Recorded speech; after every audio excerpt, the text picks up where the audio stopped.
Wacana pembentukan Dewan Perdamaian untuk Gaza yang diinisiasi oleh Donald Trump ini menimbulkan banyak pertanyaan. Apakah ini benar-benar langkah kemanusiaan atau justru bagian dari kepentingan geopolitik Amerika dan sekutunya?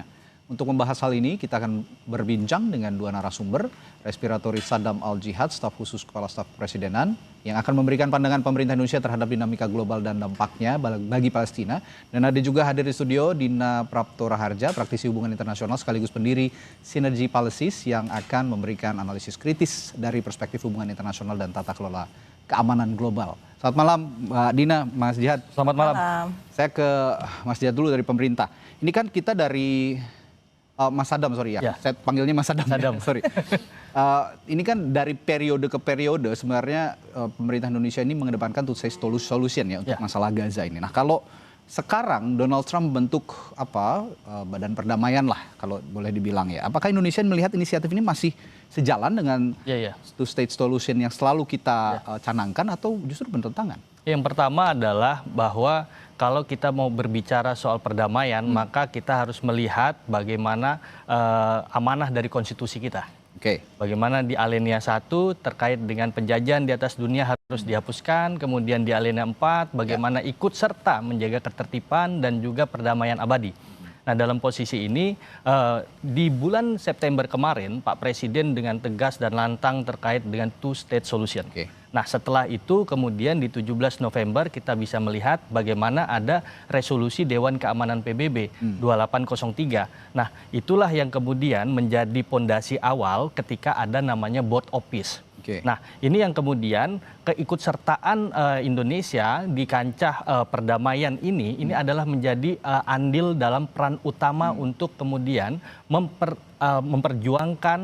memperjuangkan dari kemerdekaan Palestina ataupun bagaimana menciptakan perdamaian Palestina. Nah, disinilah yang kemudian Board of Peace ini menjadi sarana struggle from within. Artinya di situ kita berjuang dari dalam, pemerintahan Republik Indonesia berjuang dari dalam untuk apa? Untuk menjaga bagaimana hitoh perjuangan dari pemerintah Republik Indonesia tetap kemudian yaitu kemerdekaan Palestina. Itu yang pertama. Jadi mengedepankan two-state solution tetap menjadi garis utama ya dalam badan perdamaian. Tapi begini, saya ke Mbak Dina deh. Ketika Amerika Serikat ini kita ketahui ya, siapa sih nggak tahu Amerika Serikat sekutunya Israel gitu. Membentuk badan perdamaian seperti ini. Objektif nggak sih sebenarnya nanti cara kerja mereka ini nantinya? Gini, kalau kita bicara soal geopolitik, kemudian Board of Peace ini kan juga salah satu perkembangan dari geopolitik. Nomor satu itu jeli. Supaya kita tidak jatuh dalam jebakan narasi. Jadi kalau kita coba disandingkan lah, saya mengajak rekan-rekan sekalian menyandingkan antara Board of Peace yang dibentuk lewat resolusi PBB Dewan Keamanan 2803 di bulan November 2025 dengan New York Declaration yang juga dilakukan di PBB bulan Juli 2025. Itu satu nafas sebenarnya ya. Dengan piagam Board of Peace yang kemarin dicanangkan di Davos oleh Trump. Anda bandingkan, apakah itu dua hal yang sama? Simpulan saya tidak. Jadi Trump itu sebenarnya membajak nama Board of Peace.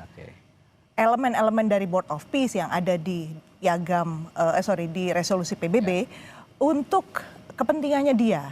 Coba perhatikan pengambilan keputusan dalam Board of Peace yang diumumkan, kemudian juga dipertegas bahkan oleh itu anaknya ya, Jared Kushner ya, yang mengatakan bahwa fokusnya itu adalah kalau saya ya berpikirnya itu saya kira Board of Property. Nah ini, Board of Property atau Board of Cosmetics? Jadi yang dibahas itu lebih soal kita membangun, bukan two-state solution, tapi membangun tanah yang ada, kemudian mendirikan real estate, mendirikan hotel, luxurious place. Jadi elemen yang tadi saya bilang satu nafas ya dari New York Declaration, which is pengakuan atas kedaulatan Palestina, di mana Palestina di situ harus didorong, disupport lewat waktu itu Liga Arab. Disebutkan sekali Liga Arab akan mendukung kerja-kerja dari orang-orang Palestina, teknokrat yang ahli di bidangnya masing-masing untuk mempersiapkan dirinya governance ya, tata kelola pemerintahan, bahkan urusan civil service.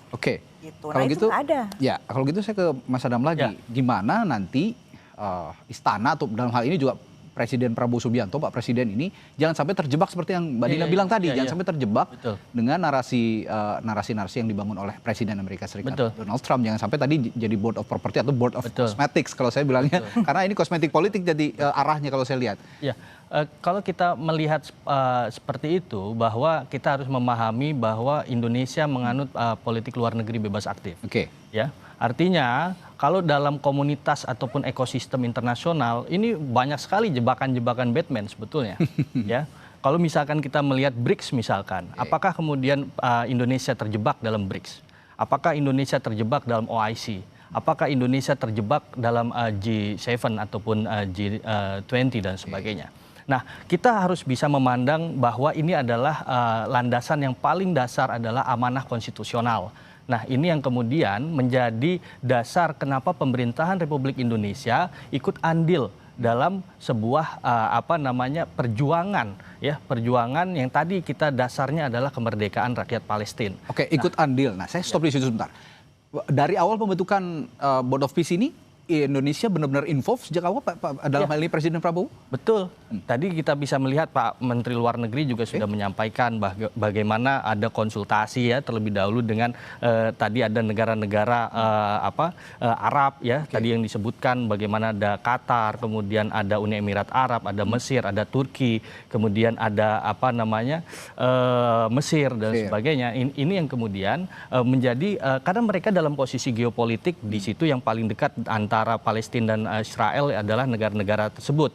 Nah, ini yang menjadi landasan kemudian, dan mereka juga ada di dalam Dewan Keamanan PBB. Artinya dalam posisi resolusi Dewan Keamanan PBB 2803 ini yang kemudian kita ini ada nafas yang memang kita harus perjuangkan. Nah, disitulah makanya Indonesia mengambil peran utama. Nah, peran utama ini didasarkan apa? Didasarkan tadi bagaimana Pak Presiden menegaskan two-state solution di bulan September. Nah, setelah itu kemudian ada rangkaian terkait dengan Board of Peace. Nah, langkah inilah yang kemudian kita juga melihat bahwa akan ada namanya National Committee for Administration of Gaza. Nah, di situ diketuai oleh Ali As-Saad, dan disitulah yang kita bisa melihat bahwa akan ada rekonstruksi, akan ada perbaikan daripada Gaza itu sendiri. Bagaimana nanti kemudian suplai kemanusiaan bisa masuk dengan banyak dan sebagainya. Ini adalah bagian dari kebaikan untuk kemanusiaan itu sendiri. Itu yang menjadi inamal amalud biniatnya Republik Indonesia. Nah, kalau begitu Mbak Dina punya optimisme yang sama dengan apa yang diungkapkan oleh Mas Sadam, sekaligus juga mengurangi risiko Dewan ini justru melegitimasi status quo pendudukan dengan bungkus perdamaian kalau saya lihat. Lihat baik-baik sekali lagi dengan jeli ya, bahwa two-state solution itu sejak awal baik Israel maupun Amerika yang ada di Board of Peace itu udah nggak setuju. Bahkan hari ini sesudah diumumkan di Davos, Israel sudah berusaha mengambil langkah apapun untuk memblokir siapapun yang berusaha masuk ke Gaza. Ya. Dan Trump berusaha untuk bypass itu semua dengan cara mendesain bentuknya seperti korporasi nih, si Board of Peace ala Trump ya. Jadi ini memang ujung-ujungnya duit kalau Donald Trump ini. Saya bilang sekali lagi ini bukan Board of Peace PBB ya, beda. Ini totally different. Jadi Indonesia harusnya jangan bingung. Bagi teman-teman yang di KSP tolong dicek ulang. Karena kalau saya ngelihat statementnya Menteri Luar Negeri Sugiono ya, tempo hari dia bilang bahwa proses pembentukan badan ini berlangsung cukup cepat sehingga berakhir sebelum tanda tangan. Lalu kemarin saya di Kompas TV kan jumpa dengan anggota parlemen ya, Komisi 1, terus dia bilang waktu itu nggak ada sih sebenarnya pembicaraan.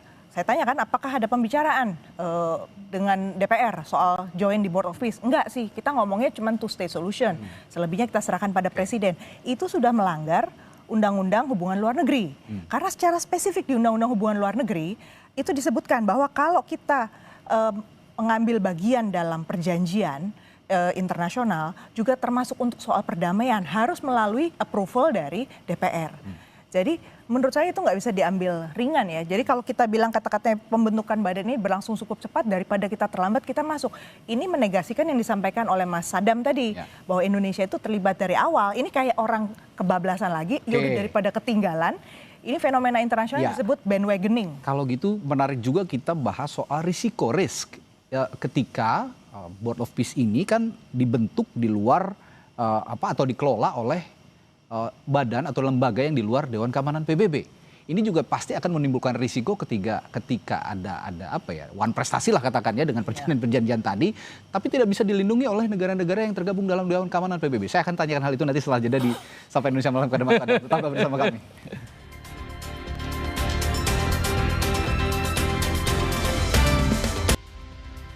Kita lanjutkan lagi perbincangan malam hari ini, saudara. Tadi saya sempat bertanya kepada Mas Adam, kalau kita bicara risiko, ya ini ngeri-ngeri sedap juga sebenarnya. Karena Board of Peace yang dibentuk oleh Presiden Donald Trump ini kan di luar Dewan Keamanan PBB ya. Ketika ada one prestasi lah katakan, ada yang melenceng sedikit nih, ada yang tidak sesuai dengan komitmen bersama yang sudah dibangun oleh Board of Peace ini, tidak ada yang negara-negara lain yang bisa membackup lah kata lainnya. Kalau yang bisa membackup mungkin yang ada di dalam. Tapi kalau saya lihat yang di dalam ini juga sebenarnya nurut-nurut juga kepada Amerika Serikat. Jadi gimana menengahi ataupun mengantisipasi jika ada risiko-risiko yang saya sebutkan tadi muncul di tengah jalan? Iya, saya kira tadi ya, bagaimana kajian dari pemerintah Indonesia itu kan dalam konsep ya, dalam fokus itu menjaga perdamaian dunia ya, terutama terkait dengan memerdekakan Gaza. Itu ininya dulu, landasan utamanya di situ dulu. Nah, kemudian kalau memang dalam konsepsi ini kemudian melenceng ya, dalam ini kemudian akan menjadi sebuah karena itu kan public diplomatic sphere itu kan ruang yang terbuka ya. Artinya dalam posisi itu ya pemerintah Indonesia bisa melakukan apapun dengan ketegasannya. Nah, dalam hal itu ya. Yang kedua, bagaimana tadi politik luar negeri bebas aktif tadi yang saya sampaikan ya, bahwa ketika Donald Trump membuat Board of Peace, kemudian Indonesia kemudian masuk dan ini sudah dalam dialog yang tadi beberapa negara Timur Tengah juga hadir di dalam situ. Ini ada keterlibatan negara yang memang ada hadirnya Indonesia ini dengan pertimbangan-pertimbangan tertentu. Oke. Ya. Bicara soal pertimbangan, ada syarat nggak sih sebenarnya yang dikhususkan kepada Board of Peace ini, terutama Amerika Serikat? Oke, kita bergabung, tapi syarat ini harus dipenuhi. Ada nggak kira-kira syarat-syarat itu? Ya kemarin kan kalau misalkan kita mendengar syaratnya ada pendaftaran tadi itu ya, ada $1 miliar tadi itu kan. Kemudian itu yang memang kemarin juga tadi saya izin untuk menyampaikan sedikit terkait dengan DPR misalkan. Kemarin Wakil Ketua Komisi 1 DPR RI juga sudah menyampaikan bahwa ini ada dukungan dari DPR, tapi ya ini akan dipanggil Kementerian Luar Negeri untuk mengklarifikasi kira-kira apa saja yang kemudian, terutama tadi dengan anggaran yang 17 triliun itu apa saja yang kemudian dilakukan ketika memang itemnya itu apa saja dan sebagainya. Apa saja yang dilakukan kemarin ketika sudah masuk di Board of Peace dan sebagainya. Nah, itu yang sudah dilakukan. Artinya dalam posisi ini Kementerian Luar Negeri dan dari Komisi 1 DPR RI akan melakukan RDP. Nah, memang kemarin secara persetujuan dan sebagainya lebih cenderung kepada two-state solution. Tapi dalam posisi itu, two-state solution itu kemudian ada ruang publik, ada diplomatic sphere yang memang ternyata di situ adalah cara kita untuk struggle from within. Artinya bagaimana berjuang dari dalam, kemudian mempertahankan argumentasi terkait dengan perjuangan bangsa Palestina untuk penghapusan penjajahan di atas dunia dan sebagainya. Nah, dalam posisi ini kemudian akan ada dialektika kembali dengan DPR RI, yaitu melalui rapat dengar pendapat di sana. Nah, itu sudah disampaikan oleh Wakil Ketua Komisi 1 Dev Laksono. Nah, dari itulah kita bisa melihat bahwa tetap ada keseimbangan trias politika di dalam negeri. Bagaimana kebijakan luar negeri itu harus bagaimana komitmen dan komunikasi antara DPR RI dengan pemerintah itu berjalan. Itu. Oke. Mbak Dina, tadi sempat disinggung juga oleh Mas Adam soal peran kita yang punya posisi politik bebas aktif katanya. Saya bertanya juga nih, kita benar-benar bebas dan benar-benar aktif nggak sebenarnya dalam konteks Board of Peace yang dikelola oleh Donald Trump sejauh ini? Saya bilang aktif, tapi kebebasan tanda tanya besar. Karena independensi itu tanda tanya besar. Karena gini, sekali lagi mohon teman-teman sekalian membandingkan antara dua dokumen PBB sebelumnya dengan charter yang dibuat oleh Donald Trump. Dari sisi kurun waktu mandatnya Board of Peace ala Donald Trump, itu dia bilang dengan $1 miliar itu sampai 3 tahun. Sementara kalau dalam mandat PBB itu cuma 2 tahun sampai 2027. Artinya ini kan dia bikin sendiri tuh extension. Terus ada format yang tadi saya bilang seperti korporasi, ada dia sebagai chairman yang baca deh dengan teliti itu dia menjadi penentu akhir kan. Sementara kalau kita bilang toh teman-teman kita negara-negara muslim lain join dan kita udah konsultasi. Perhatikan lagi dengan jeli karena negara-negara muslim yang disebut tadi, katakanlah Turki, Qatar, Saudi Arabia, mereka itu memang sudah dikenal dari dulu punya kepentingan. Jadi buat mereka bebas itu no problem. Memang itu sesuai dengan konstitusi mereka berdekatan dengan Amerika. Sementara kalau kita perjuangan kita nomor 1 kedaulatan Palestina dan bebas dari kolonialisme, caplokan, okupasi atas tanah Palestina. Karena ini kan konteksnya perdamaian Palestina ya. Tapi kalau ditarik lagi ujung-ujungnya adalah tadi soal bisnis atau segala macam. Investasi. Jangan sampai di tengah jalan ada yang mengambil keuntungan kan gitu. Di tengah jalan ada yang mengambil keuntungan. Tapi saya ingin tahu juga sebenarnya Mas Sadam, apa sih sebenarnya yang paling indikator yang paling terlihat Indonesia ini sangat bergantung dalam hal apapun kepada Amerika Serikat misalnya? Ya enggak, saya mau bilang begini dulu Mbak. Bahwa politik luar negeri bebas aktif kita itu adalah bagaimana tadi yang disampaikan ya di alinea 4 bahwa ikut serta dalam ketertiban dunia. Nah dalam posisi ini tadi yang mau saya sampaikan ini jelas kok kita bisa aktif di dalam BRICS. BRICS juga kalau misalkan Amerika pun akan memandang Indonesia tidak bebas dalam BRICS. Begitu juga ketika karena itu BRICS itu kan kontra dengan Amerika lah ya. Beda lagi lah kalau BRICS agendanya belum jelas dan itu multilateral. Nah dalam posisi itu kita bisa melihat bahwa begitu juga ketika memang two state solution ini kita harus berjuang dari dalam dan ini amanah konstitusi kita. Sekarang saya mau bertanya, apakah jalan dari luar ataupun dari dalam ketika ini sudah ada diplomatic spare yang memang ada di depan mata, kemudian kita tinggalkan begitu saja? Nah, ini yang kita harus lakukan. Ikut sertaan Indonesia dalam diplomatic spare ini yang kemudian menjadi langkah pemerintah Republik Indonesia untuk untuk memperjuangkan dari dalam. Walaupun dalam konsep kemudian ini dalam posisi ini apakah show powernya Donald Trump atau kemudian ini perjuangan bangsa Indonesia untuk memperjuangkan kemerdekaan Palestina. Nah, ini yang kemudian kita harus menjadi keseimbangan di dalam. Kalau misalkan kita tidak ada di dalam, bagaimana kemudian tadi yang misalkan diksi kemudian narasi yang kemudian dibangun adalah ini hanya menjadi properti dan sebagainya, itu kemudian kita tinggalkan begitu saja. Padahal perjuangan bangsa Palestina membutuhkan mayoritas muslim, yaitu Indonesia misalkan. Nah itu yang kemudian tadi pagi juga kita mendengar bahwa teman-teman relawan yang ada di Palestina itu berdiskusi, berdialog dengan masyarakat Gaza, senang kok dengan hadirnya adanya Board of Peace ini. Gitu. Sebelum saya masuk kepada apa sebenarnya yang dibutuhkan rakyat Gaza atau rakyat Palestina saat ini dengan bentukannya Donald Trump ini, Board of Peace, saya tanya dulu ke Mbak Dina. Saya penasaran, curious juga sama apa yang dipikirkan oleh European State ya, ketika Indonesia berada di dalam barisan Board of Peace-nya bentukannya Donald Trump. Ketika diundang ke Prancis. Ketika European State juga sudah mulai jengah dengan kelakuannya Donald Trump ini. Enggak, saya mau garis bawahi poin beliau ya. Sadam bilang bahwa intinya adalah jangan sampai Indonesia ada di luar. Indonesia udah di dalam. Kita kan presiden Dewan HAM di PBB. Itu udah di dalam kita. Itu dia. Jadi justru dengan posisi kita ada di luar dari Board of Peace yang jelas-jelas cuma namanya aja, papan namanya aja Board of Peace, padahal isinya udah bukan, itu Indonesia jauh lebih kuat. Jadi kalau saya sebagai rakyat, saya mau bilang ke anggota DPR, kalau memang dipanggil Menteri Luar Negeri, tolonglah suarakan. Sebenarnya Indonesia itu sudah di dalam, dan sebagai Presiden Dewan HAM PBB harus dijaga itu suara dari New York Declaration yang mengatakan bahwa genosida itu harus diakui telah terjadi, sehingga kalau hanya kita bicara rekonstruksi demi perdamaian itu sebenarnya menurunkan marwah dari si Board of Peace itu sendiri.